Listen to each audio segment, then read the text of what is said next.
तो आदाब, नमस्कार, गुड इवनिंग, सत श्री अकाल। एक बार फिर आप तमाम लोगों का स्वागत है क्राइम तक की कहानी के इस एपिसोड में। उम्मीद है पूरी फैमिली अच्छी होगी। एक बार फिर कहानी शुरू करूं उससे पहले आपको जानकारी दे दूं कि क्राइम तक का अपना एक वेबसाइट अब लॉन्च हो चुका है, शुरू हो चुका है और www.crimetak.in पर आप क्लिक करें तो जितनी भी कहानियां हैं वहां पढ़ सकते हैं और देश और दुनिया की जो भी लेटेस्ट न्यूज है क्राइम से जुड़ी हुई, जुर्म की दुनिया की, वो वहां आपको सब कुछ मिलेगा। और मतलब पूरे एक तरह से कहें तो जुर्म का हिसाब किताब सब यही होगा। तो मौका मिले पढ़िए, अपनी राय दीजिए और सुझाव दीजिए, इंतजार रहेगा हम सभी को। और वैसे ही अपना प्यार दीजिए। तो क्राइम तक .in जरूर पढ़िए, क्राइम तक का वेबसाइट, क्राइम की खबरें। अब आते हैं आज की कहानी के ऊपर। जासूसी दुनिया में बहुत कुछ होता है। हम लोग जासूसों की कहानियां सुनते हैं, अलग अलग देशों की जो सीक्रेट सर्विसेज हैं, जो खुफिया एजेंसियां हैं, उनके कारनामे सुनते हैं, कई बार उनकी दहलाने वाली कहानियां सुनते हैं। लेकिन अगर ईमानदारी से देखा जाए तो ये जितनी भी दुनिया भर की खुफिया एजेंसियां हैं या इनसे जुड़े हुए जो जासूस होते हैं, जो काम करते हैं अपने देश के लिए, ये हमेशा अपनी जान जोखिम में डालकर काम करते हैं। बल्कि ऐसी बहुत सारी चीजें हैं कि उनकी जो सच्चाई है वो दुनिया के सामने ना आए। जिसके लिए सपोज अगर कोई रॉ के लिए काम कर रहा हो, कोई सीआईए के लिए कर रहा हो, कोई आईएसआई के लिए कर रहा हो, मोसाद के लिए कर रहा हो, केजीबी के लिए कर रहा हो, तो इन सब का ये होता है कि एक आप जितने भी आप चुप के रह सकते हैं, आपका सच जमाने के सामने ना आए, वरना आपकी जान को, आपके परिवार की जान को खतरा होता है। और कई बार ऐसा होता है, कई फिल्मों में आपने देखा होगा कि ऐसे जासूसों की जो, चूंकि कहीं ना कहीं तो रिकॉर्ड होता है एजेंसी के पास कि किस देश में किस एजेंसी के कितने जासूस हैं, कहाँ कहाँ पे पोस्टेड हैं, कहाँ क्या कर रहे हैं, क्या काम कर रहे हैं। तो अगर ये लिस्ट लीक हो जाए तो फिर उन तमाम लोगों की जान को खतरा हो जाता है। ऐसी हॉलीवुड की बहुत सारी फिल्में आई हैं जिसमें बाकायदा ये दिखाया गया है कि जासूसों की कैसे जो लिस्ट है, जो गोपनीय है बेहद, वो कैसे लीक हो गया और उसके बाद एक एक करके वो मारे जा रहे हैं। और दुश्मन देश को भी जब पता चलता है कहीं आप अगर किसी और एजेंसी के लिए काम कर रहे हैं, दूसरे देश में जासूसी कर रहे हैं, तो फिर हमेशा आपके ऊपर नजर रहती है और नुकसान पहुंचाने की कोशिश होती है। दुनिया में भरे पड़े में ऐसी न जाने कितनी मिसालें, कहानियां हैं जब जासूसों के ऊपर अजीब अजीब तरीके से हमले हुए। आज की कहानी भी जासूसों के ऊपर ऐसी हमले की कहानी है, और वो भी अमेरिकी जासूस, अमेरिकी खुफिया एजेंसी सीआईए, आप सभी वाकिफ हैं। तो सीआईए के जो जासूस हैं दुनिया भर में एक्टिव हैं। और आपको पता है कि अमेरिका अपने आप को सुपर पावर कहता है, तो पूरी दुनिया को कंट्रोल में रखने के लिए हर देश के इंटरनल पॉलिटिक्स क्या है, जो अपोजिशन में पार्टी है वो क्या है, कौन कितना ताकतवर है, किसको सत्ता में होना चाहिए, किसको पावर में नहीं होना चाहिए, इन सारी चीजों में अमेरिका शुरू से दखल देता रहा और दुनिया के तमाम देशों को। और इसीलिए उसको सुपर पावर भी कहते हैं, क्योंकि फिर वो अपनी हुकूमत चलाता है, अपनी मनपसंद की सरकार लाता है। जैसे आप अफगानिस्तान के एग्जाम्पल ले लीजिए, उसामा बिन लादेन को तलाशने के लिए उसने अफगानिस्तान पे हमला किया और करीब 20 साल तक अमेरिकी फौज वहीं रही। अब बारी बारी से वो निकल रहे हैं, इसकी पूरी कहानी आपको सुनाई। आज की कहानी भी करीब करीब जो कहीं से शुरुआत होती है वो यही है कि उसामा बिन लादेन को अमेरिका ने 9/11 के 10 साल बाद ढूंढ कर एबटाबाद में मारा था। उसामा बिन लादेन को ढूंढने के लिए सीआईए की एक पूरी फौज ही एक तरह से लगा दी गई थी। और उसामा का पता लगाने के लिए उस सीआईए की टीम को जो लीड कर रहा था, उसी सीआईए के उस लीडर को इस जो आज मैं कहानी सुनाना जा रहा हूं, उसकी जांच का जिम्मा सौंपा गया हाल में, और कहा गया कि आप इसका सच पता करें।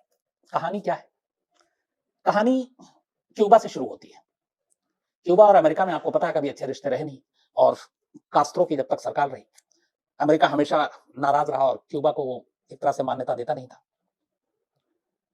तो क्यूबा में इस कहानी की शुरुआत होती है, और क्यूबा में असल में 1953 में क्रांति शुरू हुई थी। और तब वहां पर जब क्रांति शुरू हुई थी तो उस वक्त वहां पे एक सरकार जो थी उसको अमेरिका एक तरह से सपोर्ट कर रहा था। और बतिस्ता उस वक्त वहां के क्यूबा के डिक्टेटर थे, मिस्टर बतिस्ता। तो अमेरिका का सपोर्ट था, लेकिन 1953 में कास्त्रो की अगुवाई में एक वहां पे एक मुहिम शुरू हुआ, एक क्रांति शुरू हुई। लेकिन अमेरिका बतिस्ता को ही सपोर्ट कर रहा था और कास्त्रो को नहीं। लेकिन तमाम अमेरिकी की कोशिशों के बावजूद 1959 में बतिस्ता को जाना पड़ा और कास्त्रो वहां का नया डिक्टेटर बना। और यहीं से अमेरिका और क्यूबा के बीच जो रिश्ते हैं वो खराब हो गए, क्योंकि अमेरिका नहीं चाहता था कि कास्त्रो वहां पे आए। वो बतिस्ता की सरकार को सपोर्ट कर रहा था, सारी ताकत लगा रखा था। और उसी वक्त अमेरिका ने क्यूबा में अपना उनका एक एम्बेसी थी, उनका एक दूतावास था, 6 मंजिला।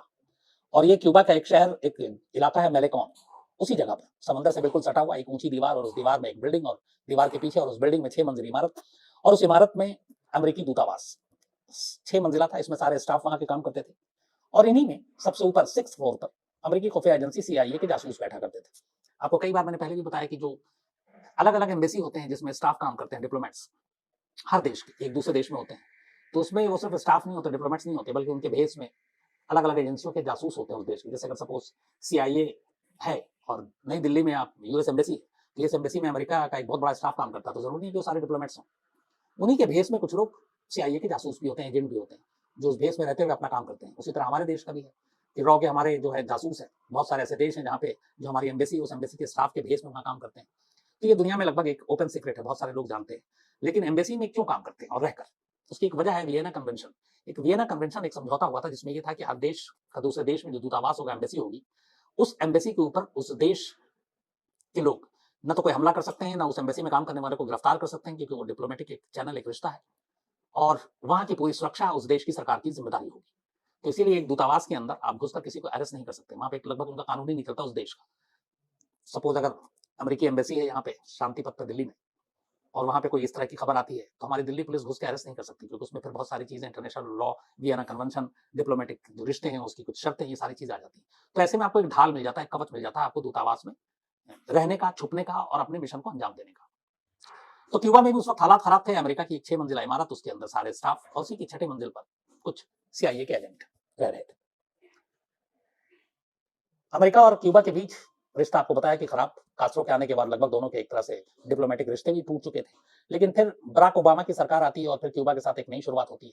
बराक ओबामा इस मानने वाले थे कि क्यूबा के साथ रिश्ते अब बनाने चाहिए, लेकिन फिर उसके बाद बराक ओबामा के 8 साल पूरे होते हैं, चुनाव होता है और डोनाल्ड ट्रंप अमेरिका के राष्ट्रपति बन जाते हैं। क्यूबा को लेकर उनकी राय और उनकी सोच सबको मालूम था, वो एंटी क्यूबा। तो आते ही फिर, इससे पहले कि बाकी कदम उठाते, कास्ट्रो की मौत हो जाती है एक लंबी उम्र के बाद, और इसके बाद वहां पे एक नई सरकार आती है। लेकिन जब ये डोनाल्ड ट्रंप जीते तो उसके ठीक 17 दिन के बाद कास्ट्रो की मौत होती है, 25 नवंबर 2016 को। और कास्ट्रो को लेकर डोनाल्ड ट्रंप की जो राय थी वो बहुत अच्छी राय नहीं थी। लेकिन इसके बाद ये सारी चीजें चलती रही। 30 दिसंबर 2016, 30 दिसंबर 2016 से ये कहानी शुरू होती है। इसी क्यूबा के अमेरिकी दूतावास में काम करने वाले एक स्टाफ अचानक सुबह सुबह एम्बेसी पहुंचता है, और वहां पे जो उनकी मेडिकल टीम बैठी थी उनके पास जाता है, और नर्स बैठी हुई तो उसको जाकर बताता है कि उसको रात को एक अजीब सी चीज हुई उसके साथ। ऐसा लगा कि उसके सर पे कोई बहुत वजनी चीज मारी गई है, लेकिन चोट के कोई निशान नहीं है। और फिर उसे एक साउंड सेंसेशन हुआ, बहुत तेज चीखने की आवाजें सुनाई दे रही हैं, और ऐसा लगा कि कोई बहुत जोर से उसके कान के करीब आकर चीख रहा है, और सिर में तेज दर्द है, चक्कर भी आ रहा है। अब नर्स सुनती है सारी चीजें। इसके बाद अब वो था सीआईए का एजेंट। अब ये हवाना में दूतावास था क्यूबा के। तो जब इस स्टाफ ने सारी चीजें बताई तो नर्स को पहले लगा कि ये कुछ अजीब सी बातें कर रहा है, बहकी बहकी सी बातें कर रहा है, इसमें कोई ऐसी बात तो है नहीं, तो इसमें क्या करें। तो उसे कोई आम सर दर्द की दवा दे देती है। लेकिन वो फिर अपने साथियों को बताता है कि पहली बार लाइफ में उसे ऐसा हुआ कि रात को जब वो घर पहुंचा तो उसके बाद अचानक ऐसा लगा कि कोई बहुत वजनी चीज किसी ने उसके सर पे दे मारी, और उसे अजीब अजीब आवाज सुनाई दे रही है, कान के पर्दे फट रहे हैं, बदहवासी आ रही है, घबराहट हो रही है। फिर लोगों ने कहा कि इसका वहम हो सकता है, कुछ चीजें हो सकती है। दूतावास ने इसको सीरियसली लिया नहीं, बात आई गई होगी। तो 30 दिसंबर 2016 की बात थी। इसके करीब 15 दिन के बाद जनवरी 2017 की तारीख आ जाती है। सेकंड हाफ जनवरी में एक इसी हवाना के एम्बेसी में काम करने वाले एक और सीआई का जो अफसर था, वो सेम शिकायत लेकर एम्बेसी के मेडिकल स्टाफ के पास पहुंचता और बताता है कि उसके सर पे ऐसा लगा कि कोई वजनी चीज मारी गई है, और उसे बहुत अजीब अजीब आवाजें सुनाई दे रही हैं, और चक्कर आ रहा है, थकान महसूस हो रहा है, सिर में दर्द है, घबराहट हो रही है। अब जब उसने ये बात बताई तो अचानक 15 दिन पुरानी वो बात बाकी लोगों को याद आई कि उसने भी लगभग कुछ ऐसे ही कहा था कि आवाज आ रही और ये सारी चीजें हो रही, और उसको भी ये घर पे हुआ और इसको भी घर पे हुआ। अब डॉक्टर ने इस बार सीरियसली उसको देखा, लेकिन उन्हें कुछ समझ में नहीं आया। लेकिन ये दो चीजें हुई, अब पहली बार कान खड़े हुए कि ये मामला क्या है। तो सीआईए का एजेंट और दो ऐसे सीआईए के एजेंट के साथ ये सारी चीजें हो गई, तो इसका मतलब क्या है। अभी ये सारी चीजें हो ही रही थी कि तभी एक एक कर अगले 15 दिनों में कुछ और सीआईए एजेंट्स सेम इसी तरह की शिकायत लेकर दूतावास में स्टाफ के पास पहुंचने लगे, और उन्होंने भी वही सारी चीजें बताई जो पहले दो ने बताई थी। और इन सब के साथ कॉमन एक जो रिश्ता था वो ये कि इन सबको ये सब कुछ घर के अंदर ही महसूस हुआ। इनमें से कुछ ने दरवाजा खोला, बाहर देखा, उन्हें फिर कुछ समझ में नहीं आया। तो करीब करीब 2-3 महीने के अंदर अंदर दर्जन भर से ज्यादा सीआईए एजेंट्स के साथ ये होना शुरू हो गया। अब एम्बेसी में लोगों को लगा कि ये मामला कुछ गड़बड़ है। अपने सीनियर अफसरों को उन्होंने बताया। फिर सीआईए के सीनियर अफसरों ने फॉरेन मिनिस्ट्री तक ये बात पहुंचाई। उन्होंने कहा कि इसको अनदेखा नहीं किया जा सकता, और पहला शक उन्हें ये था कि ये क्यूबा की तरफ से ही, क्यूबा की सरकार की तरफ से ही हो रहा है। हालांकि फिर उन्हें लगा कि क्यूबा और अमेरिका के रिश्ते अब अच्छे हो रहे हैं कास्ट्रो के जाने के बाद, तो क्यूबा ऐसा जोखिम क्यों लगेगा, वो क्यों लेगा, और सीआईए एजेंट पे हमला इस तरीके का क्यों कराएगा। लेकिन ये हमला है क्या, इसको एक क्या नाम दे, क्योंकि सर में सारी चीजें हो रही हैं, दर्द हो रहा है, चीख रहा है। तब ये हुआ कि क्यूबा से है, लेकिन क्यूबा से बात किया कैसे की जाए। कोई सबूत नहीं है क्यूबा सरकार पे उंगली उठाने के लिए।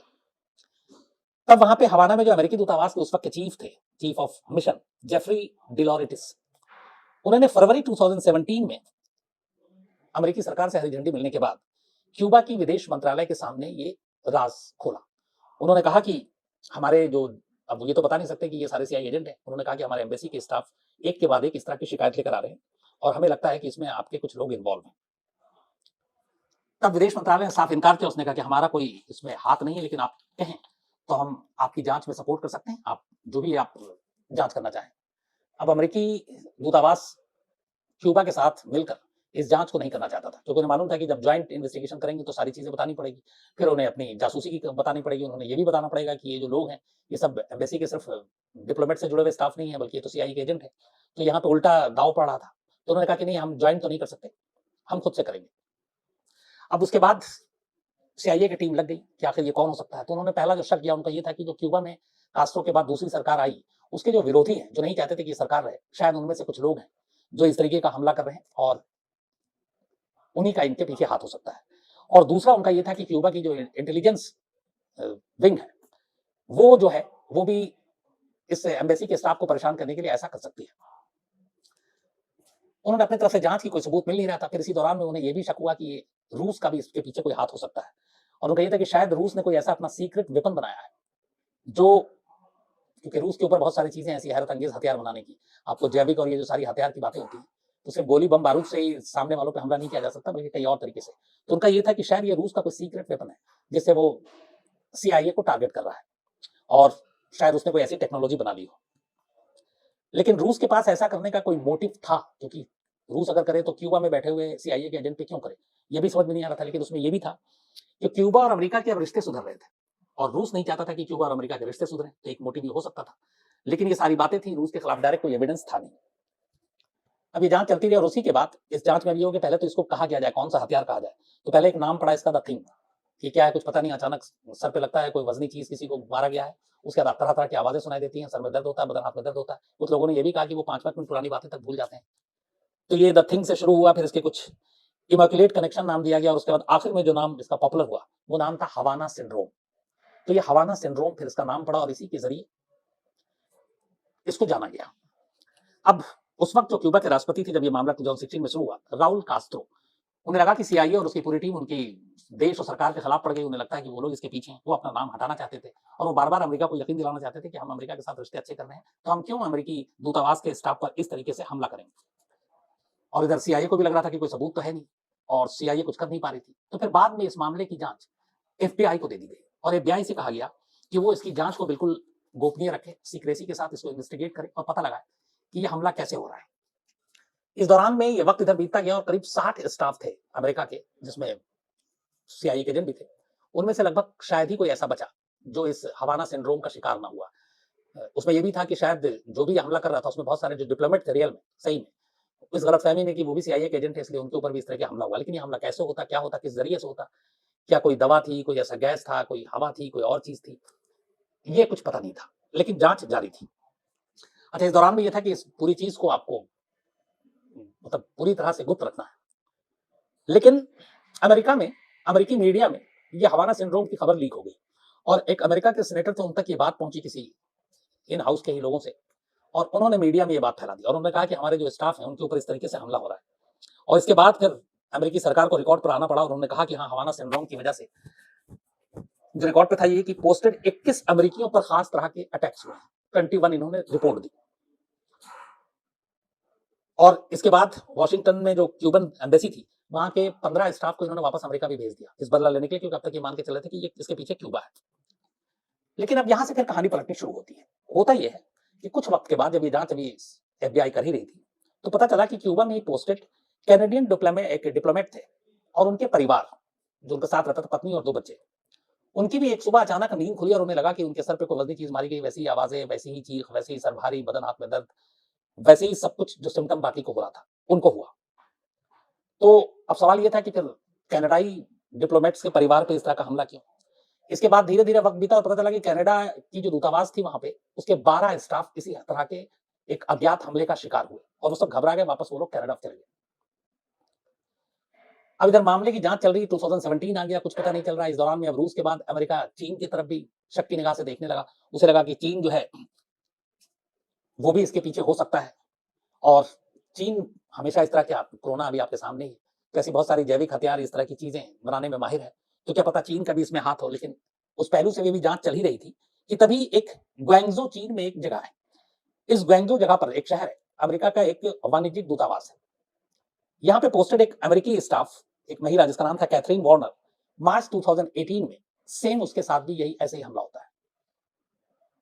अब इस हमले के बाद जो FBI जांच कर रही है और अमेरिका फिर ये लगता है कि चीन अगर अमेरिकी दूतावास या अमेरिकी खुफिया एजेंसी CIA के स्टाफ पे हमला कर रहा है तो वो दूसरे देशों में करेगा। अपने ही देश में, चीन के अंदर किसी शहर में अमेरिकी किसी एम्बेसी के स्टाफ पर हमला करने का मतलब है कि वो सीधे सीधे एक तरह से जिम्मेदारी ले रहा है कि हाँ ये मैंने किया है, तो ये बेवकूफ़ी चीन नहीं करेगा। फिर लगा अमेरिका को कि शायद जो चीन है इसके पीछे नहीं हो सकता है।